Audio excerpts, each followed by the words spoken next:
আরবি মাসের হিসাব রাখা একটা গ্রামের ভিতরে অন্তত একটা লোকের জন্য ফরজ, ফরজে কেফায়া। জানাজা পড়া যেরকম ফরজে কেফায়া, আরবি বছরের 12টা মাস তারিখ সহকারে জানা পুরা গ্রামের মধ্যে একটা লোকের হলেও জানতে হবে, তা না হলে পুরা গ্রাম গুনাহগার হয়ে যাবে। এটা মাসটা জানেন? কারণ এটা হলো ফরজে কেফায়া। আলেমদের কাছে ফতোয়া নেন মিয়া, আমি মুফতি ফতোয়া দিচ্ছি না, আল্লাহ দিচ্ছে।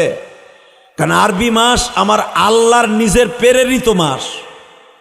এইটা জানাজার মধ্যে যেরকম ভাবে পুরা গ্রামের ভিতরে একজন যদি যায়, চেয়ারম্যান সাহেব মারা গেল, এই গাংকান্দির থেকে একজন লোক গেলে কেউ গুনাহগার হবেন না, ফরজে কেফায়া আদায় হয়ে গেল। আমি মারা গেলাম, আপনার আত্মীয় আমি, এই পুরা গ্রামের ভিতরে যদি একজন যান আদায় হয়ে গেল। তা না হলে যদি আপনার আত্মীয় মারা যাওয়ার পরে একটা লোক না যান, ফরজে কেফায়া, ফরজের ভাইরা ভাই, এইটা তরক করার কারণে পুরা গ্রামের মানুষ গুনাহগার হবে। ঠিক তদ্রূপ আরবি 12টা মাস জানা তারিখ সহকারে অন্তত পুরা সে ইমাম সাহেব হোক আর মুয়াজ্জিন সাহেব হোক আর হাজী সাহেব হোক অথবা সুদখোর হোক ঘুষখোর হোক, যেই হোক, পুরা গ্রামের মধ্যে একজন মানুষের জানা এটা ফরজে কেফায়া। ডাইরেক্ট কোরআন শরীফের আয়াত এটা, লিল্লাহি তাকবীর। আল্লাহ নিজে কোরআনে বলেন 12 মাস, ইন্না ইদ্দাতাশ শুহুরি ইনদাল্লাহি 12 শাহরান ফি কিতাবিল্লাহ, আমি আল্লাহর কিতাবে তোদের জন্য 12 মাস নির্ধারণ করছি। আরবাতুন হুরুম, আমি 4টা মাস তোকে লেগে দামি করছি। আপনি চট করে কয়ে নেবেন 1 নম্বরে রমজান মাস, তাই না? না, এই 4টা মাসের 1 নম্বর নাম হলো মুহররম। কি নাম? জোরে কোন। এই সাইডটা যদি না জানেন না, কবরে যাওয়ার পরে এমন বাস ডলন দেবে। ডাইরেক্ট কোরআনের কথা জানতে হবে আগে। 4টা মাস আল্লাহ কোরআনে দামি করছে, ডাইরেক্ট কোরআনের আয়াত দ্বারা। বলেন মুহররম, জোরে জোরে। প্রথম কি মাস? আল্লাহ বলেন আরবাতুন হুরুম, 4টা মাস তোদের জন্য দামি করছি, তার ভিতরে 1 নম্বর মুহররম, 2 নম্বরে জিলকাত। জিলকাত বলেন, জিলকাত, জিলহজ। কয়টা গেল? জোরে কোন। 4 নম্বরে হলো এই রজব। রমজান কিন্তু অন্য দিক দিয়ে দামি, কিন্তু আল্লাহর ঘোষণা কৃত 4টা মাস হলো এই দিক দিয়ে দামি। এই 4 মাসে কোনো কাফের পর্যন্ত কোনো যুদ্ধ করতো না। যখনই মুহররমের চাঁদ উঠে যেত, আর কোনো যুদ্ধ হবে না। ডাল সরকি নিয়ে নাইমে গেছে, কোবা কবি শুরু, কোবা শামসু। এই টাইমেও হঠাৎ করে, হাদিস কোরআন শরীফের কথা, হঠাৎ করে ডাল সরকি নিয়ে বসা। ইন দি মিন টাইমে কাফের আজান হয়ে গেল, চাঁদ উঠে গেছে। এই মাস হওয়ার কথা ছিল 29, হয়ে গেল 30। অতএব আর যুদ্ধ করা যাবে না, যুদ্ধ বন্ধ। সুবহানাল্লাহ বললেন না? সন্ধ্যার সময় যুদ্ধের সরঞ্জাম নিয়ে যার যাদের বাড়িতে পড়তো। এই মাসটা এত সম্মান করতো তারা। আর আমরা তো জানিও না যে 4টা মাস কত দামি মাস। ঠিক না বেঠিক? জোরে কোন, আরো জোরে। তাহলে বলেন 1 নম্বরে মুহররম, 2 নম্বরে জিলকাত, 3 নম্বরে জিলহজ, 4 নম্বরে রজব। এই মাসের 4টা উদিত হওয়ার সাথে সাথে আমার নবী এই দোয়াটা পড়তেন। পড়েন আমার সাথে, আল্লাহুম্মা বারিক লানা ফি রজব ওয়া শাবান ওয়া বাল্লিগনা রমজান। এই দোয়াটা যদি কেউ অন্তরে দিয়ে 5 ওয়াক্ত নামাজের পরে পড়ে, এই কোরআন হাতে নিয়ে বললাম, ওই ব্যক্তির জীবনে কোনো গুনাহ থাকবে না। وقال الله تبارك وتعالى اللهم بارك لنا في رجب وشعبان وبلغنا رمضان। সকলে পড়েন, اللهم بارك لنا في رجب وشعبان وبلغنا رمضان إن الله وملائكته يصلون على النبي يا أيها الذين آمنوا صلوا عليه وسلموا تسليما اللهم صل على محمد وعلى آل محمد كما صليت على إبراهيم وعلى آل إبراهيم إنك حميد مجيد নামাজ পড়লে কে খুশি হয়? আল্লাহ নাম জোরে কোন, আরো জোরে। আমি কোনো নেতা নেত্রীর নাম নিতে বলি নাই, এমন একজন নেতার নাম নিতে বলছি যিনি আমার মালিক, খালেক, সুস্থ রাখনেওয়ালা, পালন কর্তা, লালন কর্তা, রেজেক দাতা। বাড়িতে যাব, এটারও মালিক তিনি। হেঁটে আসছি, ওনার মালিকও। আন্নাল কুওয়াতা লিল্লাহি জামিআ, আল্লাহ বলেন সব ক্ষমতার মালিক আমি। ঠিক না বেঠিক? জোরে কোন, আরো জোরে। মন খারাপ, চাষির লাগে গান জামাইছেন না ও, তারপর ওয়াজে যাইছেন না, সব বাপ। লিল্লাহে তাকবীর।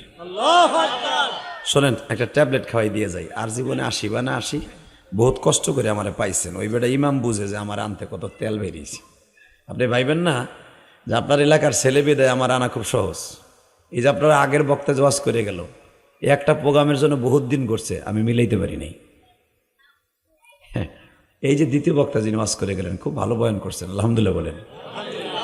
ওনার এলাকায় বাগেরহাটে একটা প্রোগ্রাম আমার নিয়ে আনার জন্য বহুত চেষ্টা করছে, বহুত পারে নাই, শিডিউল মিলাইতে পারে নাই। হয়তো আপনাদের ইমাম সাহেবের কপাল ভালা, একটা প্রোগ্রাম মিস হয়েছে, সেই হিসাবে দাম করে ঢুকে গেছে। লিল্লাহে তাকবীর। এটা ট্যাবলেট খাওয়াই। শোনেন, যারা হার্টের রোগী আছেন, ডায়াবেটিসের রোগী আছেন, যখন করা মাল দিই, খামোশ খামোশ। মাইকেলা কই? দুল্লা ভাই একটু টন বেসটা বাড়াও তো, দুল্লা ভাই বাড়াও। লিল্লাহে তাকবীর। মাস্টার বাড়াও, মাস্টার। একসাথে বলেন, আমার মালিক যদি কোরআন থেকে একটা ট্যাবলেট খাওয়ায়, তোমার স্পিকারটা এই যে চান্দু, ওই পর্দার ওই পাশে নিলে সাউন্ড উঠাইতে পারতা। সব রাখছো তোমার নাহের গোড়ে, সেটটাও রাখছো ওইটার পায়খানার গোড়ে, সাউন্ড উঠেবে কেমনে মগা? স্পিকার দেওয়া উচিত ছিল অনেক দূরে বেটা, তাহলে সাউন্ড ক্লিয়ার করতে পারতা, আমারে খুশি করতে পারতা। এখন কোনোটাই পারবা না তুমি। লিল্লাহে তাকবীর। আর সরান লাগবে না। এই যে সেকেন্ড দুল্লা ভাই, আপনি বহেন একসাথে। এই বাচ্চা, এই যে এই ট্যাবলেট গুলারে এক একটা এক জায়গায় নেন। এই যে এক জোট বানছে না, এই যে লাল লাল, এক একজন এক এক জায়গায় এক এক দিবি নিয়ে ফেলেন আদম আলাইহিস সালামের মতো। এগুলো এক জায়গায় থাকলে ঝামেলা। আগে ওই লালডার উঠেন, এই যে লালডা, হা, এটার বাপ মনে বিদেশ থাকে, উঠ। এই যে তোমার ক্যামেরার পিছনে হরে, ওই সামনে নাও। লিল্লাহে তাকবীর। এগো সিটিং দেই। আগের বক্তা এগো নিয়ে খুব বিপদে ছিল, আমি বুঝতে পারছি। এই জন্য আমি আগে এদিকে আয়, তোরা দুজন এদিকে আয়। তবে জানি এরা আল্লাহর ওলি, যেরকম মারহাবা। আপনি কি জানেন বাবা, এরা কিন্তু আমি ইলিয়াস রহমান জিহাদির চাইতে দামি। আমার গুনার অভাব নাই, টনকে টন গুড়া আমার অ্যাকাউন্টে আছে, আর ওর একটা গুণাও নাই। ও নবীদের মতো নিষ্পাপ। সুবহানাল্লাহ কইলেন না? আমার আল্লাহ বলেন, নবী যারা নামাজ পড়ে না, ঠিক মতো রোজা রাখে না, দাঁত মাজে না, ঠিক মতো বউরে পর্দায় রাখে না, ঠিক মতো কোনো কামই করে না, আমার সারা সপ্তাহে ভালো কাজ করে না, খালি আকাম কুকাম গিবাত শিকায়ত, মসজিদে যাইয়া ওই ইমাম সাহেবের বদনাম কয়। কথা কন না কে? চার দোকানে বই, একাতে বিড়ি আর একাতে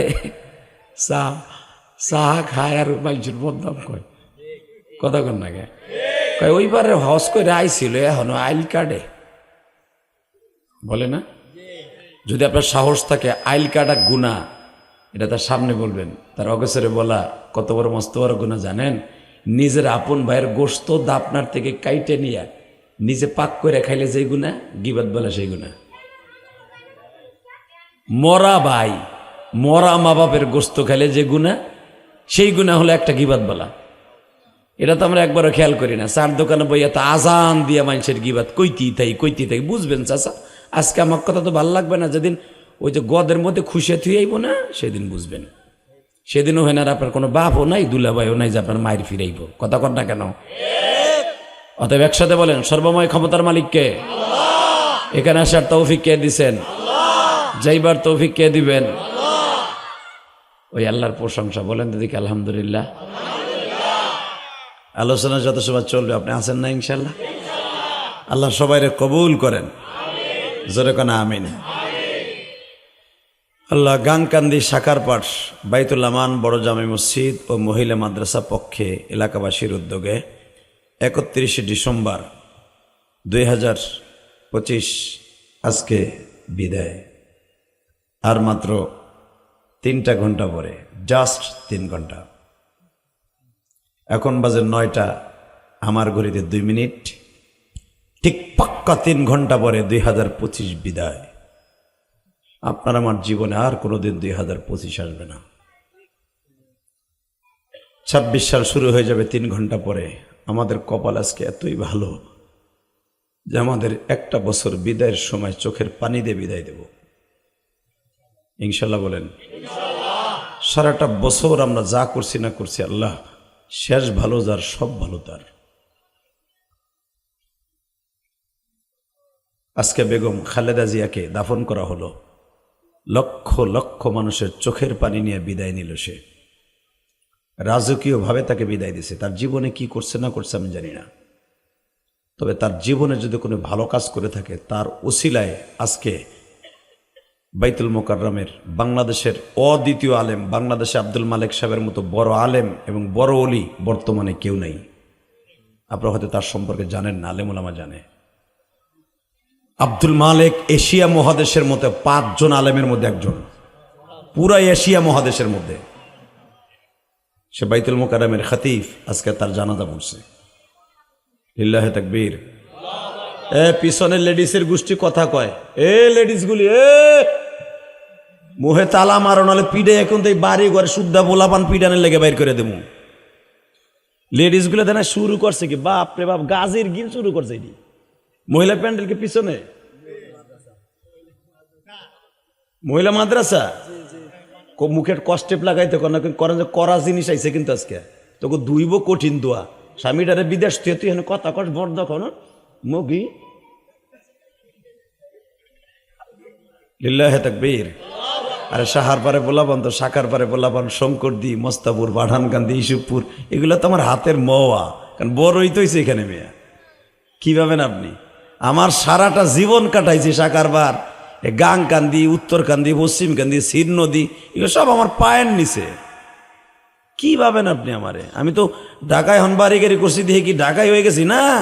আমি সেই ফকিরনির বোলাই লিয়েছে রহমান জিয়াদি। আমার বাপ পরের বছর জমিতে কামলা দিয়ে আমার মানুষ বানাইছে। আমার পোলাপান কবে যে আমরা কোটিপতির বোলা, আমি কব আমি ফকিরনির বোলা। তোমার এটা সরাও, ওই তো আমার দেখতে পারে না, তোমার এই স্যাঙ্গে ব্যাঙ্গে সরাও। মিডিয়ার অভাব নাই। আবার তুই না মা বেড়া গোড়ার ডিম আমার দেখ, আমার তোর এই দেখতে আইসি নি বেড়া। তুই মাঝে মাঝে ডিস্টার্ব করবি, লেগে তোর মিডিয়া ওই কোনায় নিয়ে ফেলা, ওই বেড়ারাই আছে। লিল্লাহে তাকবীর। ভালো আছেন তো আপনারা? শোনেন, আজকে একটা কথা কই। আপনারা যদি জান্নাতে যান আমারে লয়ে যান। একটা লোক যদি আজকে জান্নাতে যান, কারণ 2025 সাল বিদায় দিচ্ছেন, হয়তো একটা আমল আপনার কবুল হইছে।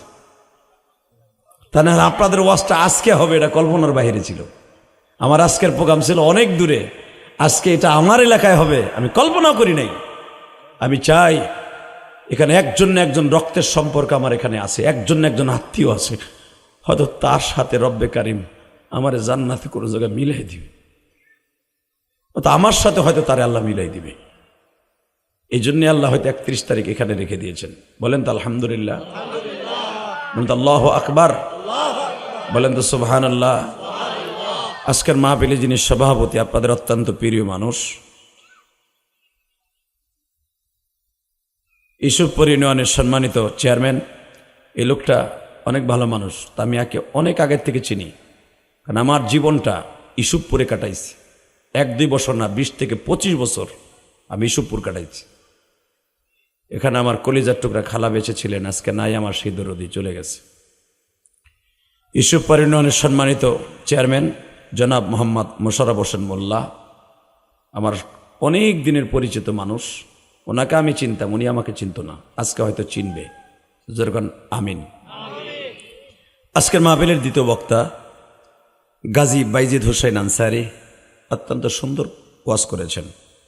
জনাব শাহিন আলম জেহাদি মাদারীপুরি, বারাকাল্লাহ ফি হায়াতি ওয়া ইজ্জতি ওয়া জালালি। এবং সবচেয়ে বেশি এই গাংকান্দি সাকারবাড়ের বড় মসজিদের কমিটিবৃন্দ, যাদের অক্লান্ত পরিশ্রমে, আরে কোন জায়গায় এলাম রেডা, কার মায় আইছে, কার হ্যাঁ খাদা হ্যাঁ পিড়া কার মা আইছে নাকি আইছে, ঘোড়ার ডিমের ভলান্টিয়ার আছে, আগের বক্তাও ডিস্টার্ব করছে এইভাবে। হ্যাঁ ওই রাস্তা একদম খারাপ, এটা ভলান্টিয়ার খালি বিরিয়ানি খাইতেছি নি, উদয় ভলান্টিয়ার বানাইছে মগাগুলা রে। ওইখানে খারাও, মসজিদের গেটে খারাও, যেটা আই ব্যাকার সিঙ্গেল থাপুর দিও, জোরে দিও না, প্রবাসীর পোলা হইলে আবার ঘুষাঘুষি লাগবো হজের পরে। লিল্লাহে তাকবীর। বাবা আউট সাউন্ড আসলে আপনিও কথা বলতে পারবেন না, রাগ করেন না, ঠিক না বাজান? হ্যাঁ বসেন আপনি, আল্লাহ কবুল করেন, জোরে করে আমিন। আজকের মাহফিলে যাদের অক্লান্ত পরিশ্রমে বড় মসজিদের সাকারবার গাংকান্দির বড় মসজিদের সম্মানিত কমিটিবৃন্দ, যারা অল্প সময়ের ভিতরে এই ওয়াজটা পেয়েছে, কবে নিচে আমার কাছে, আমার তো মনে আছে, আমার কাছ থেকে যখন ওয়াজটা নেয় তখন আমি যাচ্ছিলাম বরিশালে, তখন রাস্তায় চলার পথে আমার এই মাহফিলটা নিছে। অতএব এই মাহফিলটা আল্লাহ পাক এখানে কবুল করেছেন। আমি অসংখ্য অসংখ্য ধন্যবাদ জানাই মসজিদ কমিটি এবং মাহফিল কমিটি, এবং বিশেষ করে ধন্যবাদ জানাই মসজিদের ইমাম সাহেবকে, এবং সামনে উপবিষ্ট হযরত উলামা একরাম, আজিজ তলাবা, আমার বাবার বসি দাড়িবাক, আমার বাজানরা, সকলকে জানাই আমার অন্তরস্থল থেকে ধন্যবাদ। বিশেষ করে যেই দুলা ভাই আব্দুল মাজেদ, যে আমাকে সেই ল্যাংটাকাল থেকে চিনে, আমার বুন্ডা আজকে দুনিয়ায় নাই, চলে গেছে, আল্লাহ তার কবরটা জান্নাতের টুকরা বানায় দেন। এই বুন্ডা অনেক ভালো ছিলেন, আমার মাকে খুব আদর করতেন, আমার যেই মায়ের সন্তান আমি, আমার মাকে খুব আদর করতেন। আজকে সেও নাই শুনলাম। দুলাভাই আব্দুল মাজিদ আমাকে আনার জন্য অনেকবার ফোন দিয়েছেন, অনেক ভালোবাসতেন আমাকে। আমরা সেই ছোট্টকাল থেকে দেখতাম এই আব্দুল মাজিদকে, যিনি আমাকে আনার জন্য মোতাওয়াতের ভাবে যোগাযোগ করেছেন, তারই শালা আনোয়ার। সকলকে জানাই আমার অন্তরস্থল থেকে ধন্যবাদ, মোবারকবাদ। বলেন তো বাবা, এই মাসটার নাম কি?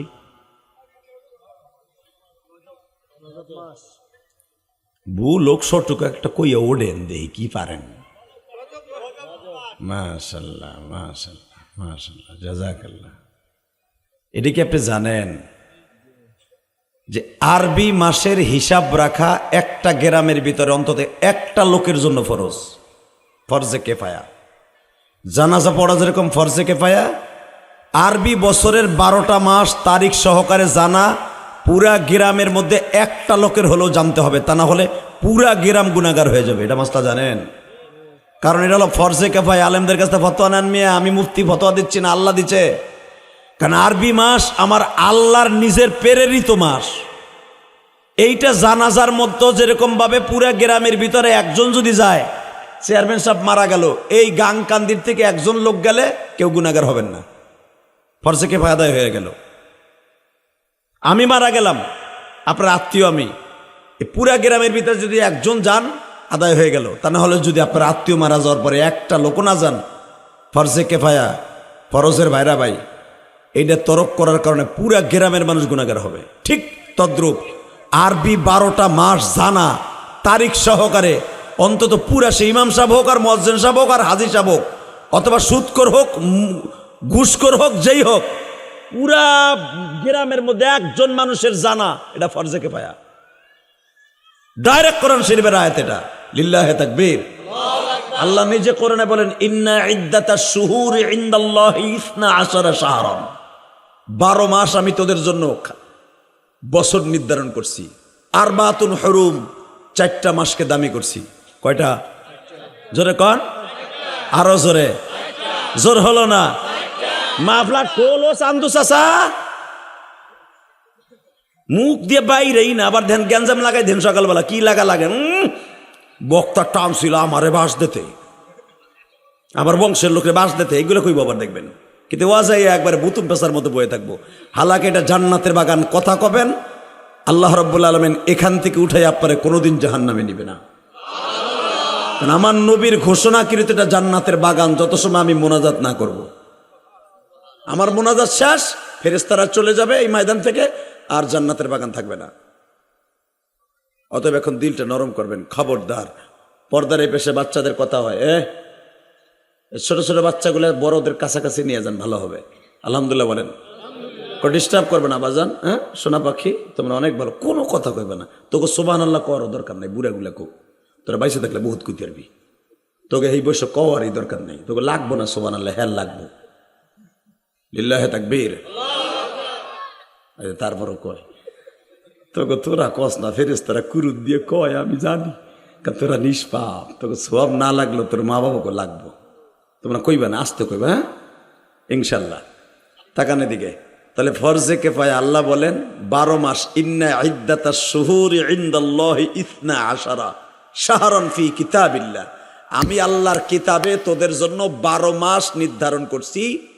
আরবাতুন হুরুম, আমি 4টা মাস তোকে লেগে দামি করছি।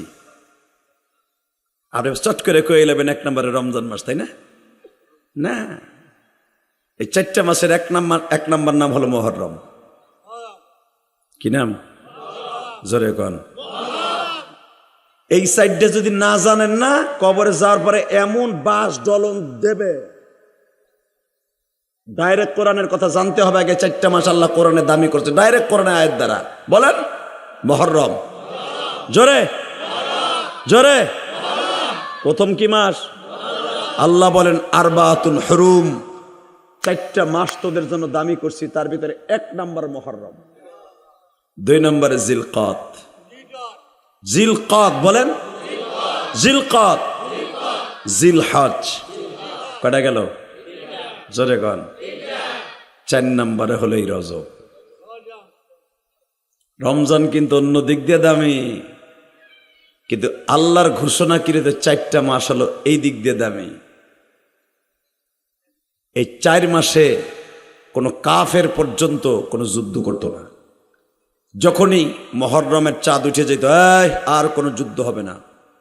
ডাল সরকি নিয়ে নাইমে গেছে, কোবা কবি শুরু, কোবা শামসু। এই টাইমেও হঠাৎ করে, হাদিস কোরআন শরীফের কথা, হঠাৎ করে ডাল সরকি নিয়ে বসা। ইন দি মিন টাইমে কাফের আজান হয়ে গেল, চাঁদ উঠে গেছে। এই মাস হওয়ার কথা ছিল 29, হয়ে গেল 30। অতএব আর যুদ্ধ করা যাবে না, যুদ্ধ বন্ধ। সুবহানাল্লাহ কইলেন না? সন্ধ্যার সময় যুদ্ধের সরঞ্জাম নিয়ে যার যাদের বাড়িতে পড়তো, এই মাসটা এত সম্মান করতো তারা। আর আমরা তো জানিও না যে 4টা মাস কত দামি মাস, ঠিক না বেঠিক?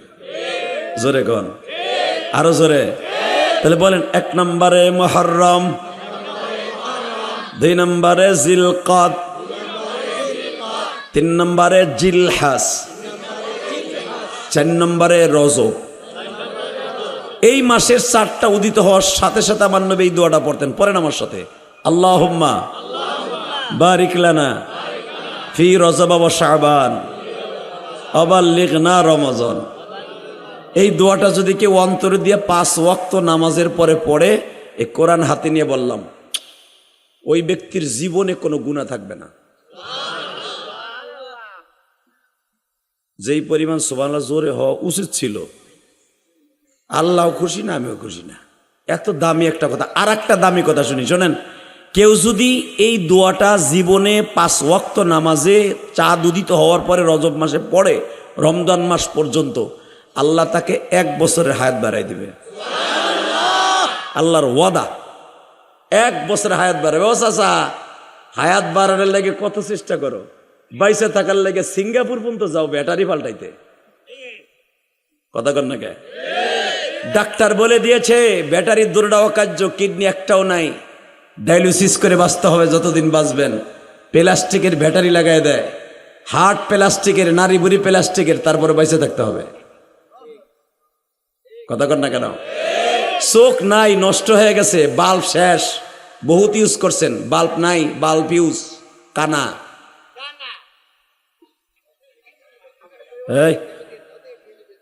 এই মুসলমানের পোলা দিকে দেখাও, বুঝছি, আর কই দিব না। আকলমানরা ইশারায় বুঝছি।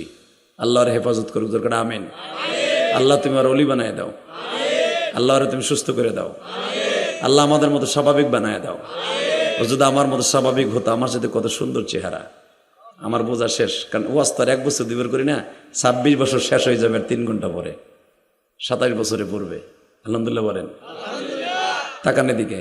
এবার যান, আমার মালিক বলে, বান্দা একটা বছর যখন তোর জীবন থেকে চলে যাবে, তুই ভাবিস না ওই বছরটা আর কোনোদিন আসবে।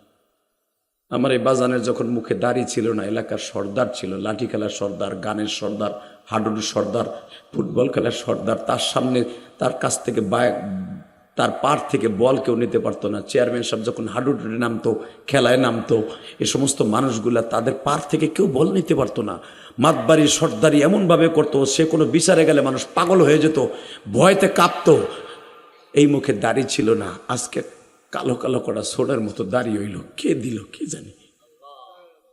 হঠাৎ করে এই দাড়িগুলো একদিন কটা হয়ে গেল, রৌদ্রে পুইরা না, বিড়ির তাপ নিয়ে না, গাঞ্জার তাপে না, বয়সে হঠাৎ করে লাল হয়ে গেল। লালের থেকে হঠাৎ করে দেখা গেল সাদা হয়ে গেছে। হঠাৎ করে একদিন 1 সপ্তাহের ভিতরে দেখা গেল একবারে সোনের মতো সাদা, একটা দাড়িও কাঁচা নাই। হঠাৎ করে একদিন দেখা গেল, ডাক্তার কাছে গেলাম, ডাক্তার বলে আপনার কিডনি বাহার। হঠাৎ করে বলল আপনার হার্ট স্ট্রোক করেছে। 3টা মানুষের একটা হার্টের ভিতরে 3500 রগ আছে। 3500 রগে আপনার স্পন্স করে, এই হার্টটারে সুস্থ রাখে। 3500 রগের ভিতরে 1500 বাত আর 1500 আছে। রিং পরাবেন না পরাবেন না, ওপেন হার্ট সার্জারি করবেন, চিন্তায় শুই নাই আপনার অর্ধেক রোগ বেড়ে গেল।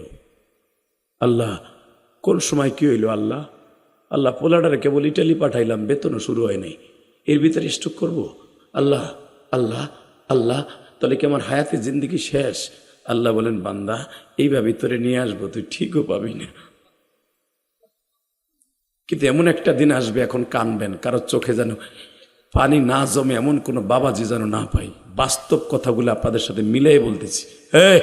হঠাৎ করে ডাক্তার ওপেন হার্ট সার্জারি করলো, রিং বসায় দিল, অথবা আপনার হার্টের থেকে 13টা রক ফেলায় দিল, নতুন প্লাস্টিকের রক ঢুকাই দিল, কারণ ওটা জাম হয়ে গেছে, ওটার ভিতর দেওয়ার রক্ত চলবে না, প্লাস্টিকের রক্ত লাগাই দিল। ওপেন হার্ট সার্জারি চলবেন যে কয়দিন, গরু গোশ খেতে পারবেন না, পোলাও খেতে পারবেন না, জাল খেতে পারবেন না, পায়খানা শক্ত করতে পারবেন না। ঔষধ লিখে দিলাম 20 পদের, একদিনও মিস করা যাবে না। চলে আসলেন নিয়মের ভিতরে, মসজিদের কোনায় বয়ে বয়ে আপনি ভাবতেছেন, একদিন আমার পায়ের থেকে বল কেউ নিতে পারত না, আজকে আমি 1 কেজি জিনিসও হাতে নিতে পারি না। ট্যাকের 2.5 মণ বস্তা ঝাঁকি দিয়ে আঁটুতে ভর দিয়ে উঠাই নিয়ে যাইতাম, কলই মুসুরি খেচাড়ি, আজকে 1 কেজিও ঝাঁকি দিয়ে উঠাইতে পারি না। হঠাৎ করে আল্লাহ কি বলবে শোনেন কোরআনে, আমি বাংলায় বলতেছি। কি বা হবে সঙ্গে তোমার মরণে। আমি কবিতাগুলো বলবো কোরআন শরীফ থেকে বাংলায়, আপনি আল্লাহ কয়ে জোরে চিৎকার দিবেন, চোখটা বন্ধ করবেন, কেউ আপনার পাশে নাই। এখন মনে করবেন আপনি কবরে, অথবা আপনি মনে করবেন একা বাত্তি নিবাইয়া ঘরে শুয়ে রয়েছেন, বউ সালমে কেউ নেই, আজরাইল আমার 2 পাশে বসা। আল্লাহ কয়ে ডাক দিবেন, আপনার গুনাহ আজকে মাপ। আমি জিহাদে কোরআন হাতে নিয়ে বলে গেলাম। কে কোন পীরের বিরুদ্ধে, কে কোন দল করেন, আমার দেখার বিষয় নাই, এগুলো আমার আল্লাহর কাছে চাইরানের দাম নাই। কথা বলেন না কেন? আমি কোনো পীরের বিরুদ্ধে, দলের বিরুদ্ধে কথা বলতে আসি না। আপনার শরিয়াত আপনার। তবে একটা কথা বলে দিয়ে যাই, মনে রাখবেন, আল্লাহকে যারা বন্ধু বানিয়েছে সে হাসতে হাসতে জান্নাতে যাবে। লিল্লাহে তাকবীর। এবার আমার সাথে জোরে চিল্লে আল্লাহ বলবেন, রেডি? কে বা হবে সঙ্গে তোমার মরণে, কে বা হবে সঙ্গে তোমার কবরে, কে বা হবে সঙ্গে তোমার হাসরে, কে বা হবে সঙ্গে তোমার মিজানে, কে বা হবে সঙ্গে তোমার জান্নাতে আল্লাহ তুমি মাফ কইরা দাও শাখার পারবাসী রে না জানিয়া করছে গুনাহ জমি কত গুনাহ করছি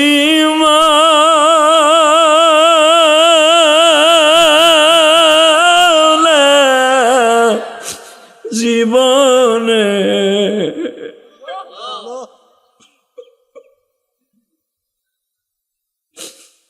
মাফ কইরা দাও রহমতেরি খাতির তুমি যদি মাফ নাই করবা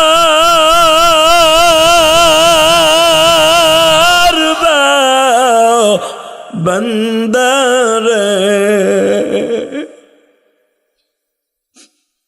বলো তুমি বসায়া রাখছো মাহফিল আল্লাহ 2025 সাল বিদায় নিয়ে যাইতেছে এই 25 সালে অনেকে মা হারাইছি খালা হারাইছি বাপ হারাইছি জোরের ভাই হারাইছি আমি এখনো বাইসে রয়েছি 2026 সাল আমার জন্য কি হবে জানি না তবে কবরে কেমনে থাকবো তাও জানি না আমার বৃদ্ধ বাবা চাষি একদিনের লেগে তার বাপের বাড়ি গেলে একা একা ঘুমাইতে ভয় লাগে বাবা ওই বাগানে কেমনে শুবেন আব্বা বাবা জান কেমনে শুবেন একা একা একবারও কি চিন্তা করে দেখছেন বাতি নিবাইলে একা ঘুমাইতে গেলে পুরা ঘরের মধ্যে মনে হয় কবর ডরে ঘুমাইতে পারেন না পাশের বাসার বাতিদের আইনা পাশে ঘুম পড়ান কবরে যাইবার পরে কেউ নাই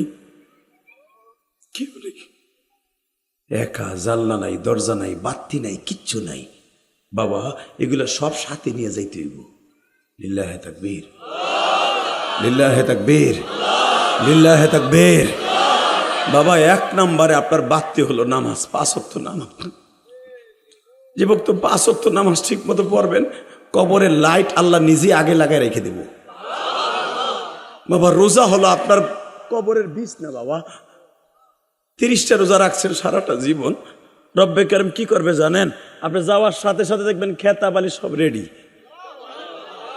আপনি কল্পনা করতে পারবেন এগুলো কে বিছাইছে বাবা হজ সবার উপরে ফরজ না জাকাত সবার উপরে ফরজ না এই দুইটা যদি ফরজ হয়ে থাকে এই দুইটারে দেখবেন নফলান ভাবে বিভিন্ন সূরাতে বিভিন্ন আপনার মাথার কাছে পার কাছে হজ আর জাকাত বইয়ে রয়েছে লিল্লাহে তাকবীর মেন হলো নামাজ মেন কি জোরে কোন জোরে জোরে মেন কি নামাজ ছাড়া কোনো চান্দু জান্নাতে যেতে পারবেন বোকার শহরে বাস করতেছেন কোরআন মাথায় নিয়ে বলে গেলাম সর্দারি পীরগিরি সর্দারগিরি কোনো তা কাম হবে না নামাজ হলো 1 নম্বর কবরে বাতি নামাজ অ্যাকাউন্টে 5 ওয়াক্ত জমা আছে কাজা নাই কবরটা আলো হবে ঝকঝকা ফকফক হবে নামাজ নাই কুত্তার দাম আছে আপনার দাম নাই কারণ কুত্তার কোনো হিসাব নাই শুয়ারের কোনো হিসাব নাই আমি মানুষের শুয়ার আমি মানুষের কুত্তার চাইতে খারাপ আমি